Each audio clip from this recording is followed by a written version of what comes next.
भगवान सूर्य की उपासना होती है, भगवान सूर्य की पूजा होती है। बिहार में और यूपी में ये पर्व बहुत धूमधाम से मनाया जाता है। भारत के कुछ हिस्सों में बहुत अच्छे से ये मनाया जाता है। ये पूजा है भगवान सूर्य की। संतान सुखी रहे, संतान हो, इसके लिए छठ पर्व मनाया जाता है। परिवार बढ़े, संतान सुखी रहे, बच्चों पर कभी कोई संकट ना आए, बच्चों की दीर्घ आयु के लिए, बच्चों की सब प्रकार से सुरक्षा के लिए छठी मैया का उपवास और पूजा होती है। भगवान सूर्य की आराधना होती है कि बच्चे बुद्धिमान हों। इसके बाद आएगा अष्टमी। तो अष्टमी क्या होगी? ये इसी को कहते हैं गोपाष्टमी। कौन सी अष्टमी है ये? छठी के बाद क्या आएगी? गोपाष्टमी। और गोपाष्टमी का मतलब है आज के दिन, मतलब गोपाष्टमी के दिन भगवान क्या किए थे? गैया चराना शुरू किए थे। इसलिए गोपाष्टमी में, इस कार्तिक में भगवान ने गाय चराना स्टार्ट किया। इसलिए गोपाष्टमी और इस कार्तिक के माह में गौदान की भी बड़ी महिमा है। गोपाष्टमी में गाय को चारा, गाय की सेवा, गाय को पूजा, भगवान सब प्रकार से गाय की सेवा करते हैं, आप भी करिए। और गोपाष्टमी के बाद क्या आएगा? नवमी। कौन सी नवमी? बोलो। हाँ हाँ हाँ हाँ, अक्षय नवमी बोलते हैं, आंवला नवमी भी कहते हैं। कौन सी नवमी? इस आंवला नवमी के दिन कहते हैं कि आंवले के पेड़ पर ही भगवान श्रीमन्नारायण का वास होता है। आंवला नवमी के दिन, जैसे रविवार को, एकादशी को तुलसी पे भगवान नारायण का वास होता है, उसी दिन, उसी प्रकार आंवला नवमी को अक्षय नवमी भी कहते हैं। इस दिन आंवला दान करने की महिमा है। इस दिन आंवले के पेड़ के नीचे बढ़िया भोजन प्रसादी बना करके वहाँ पाने की, भोजन करने की, भोजन कराने की बड़ी महिमा है। हमें बचपन में याद है, हम लोग, हमारी माँ और हम लोग जाया करते थे खेतों में, जहाँ आंवले का पेड़ होता था, वहीं बढ़िया बनता था प्रसाद, वहीं भोग लगता था, वहीं खाते थे। आंवला भी खाया करो, ये औषधि है।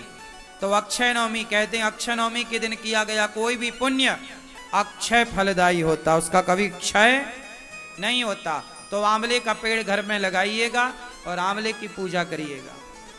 देखो हमारे जो त्योहार हैं कितने वैज्ञानिक हैं कि हम लोग पेड़ पौधों की पूजा करते हैं, आंवले के पेड़ की पूजा, ये प्रकृति की पूजा है। फिर आएगी एकादशी।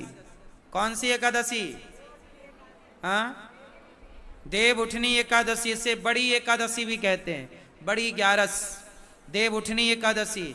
इस एकादशी के दिन ही भगवान श्रीमन्नारायण का, भगवान शालिग्राम जी का तुलसी जी के साथ विवाह होता है। तो आप लोग भी विवाह करिएगा, यहां होगा, आप लोग सब दर्शन करेंगे। फिर इसके बाद क्या होगा? पूर्णिमा,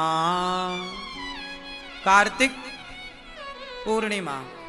मतलब ये जो कार्तिक का महीना है, सारे इस महीने में सबसे ज्यादा त्योहार होते हैं। हमारे सनातन धर्म में जितने भी महीने हैं, सब महीने एक से बढ़कर एक हैं, पर कार्तिक माह में सबसे ज्यादा त्योहार होते हैं। इसी माह पर दीपावली होती है, इसी माह पर देव उठनी एकादशी होती है, इसी माह में धनतेरस होती है, इसी माह में गोपाष्टमी होती है, इसी माह में अन्नकूट होता है, इसी माह में भाई दूज होती है।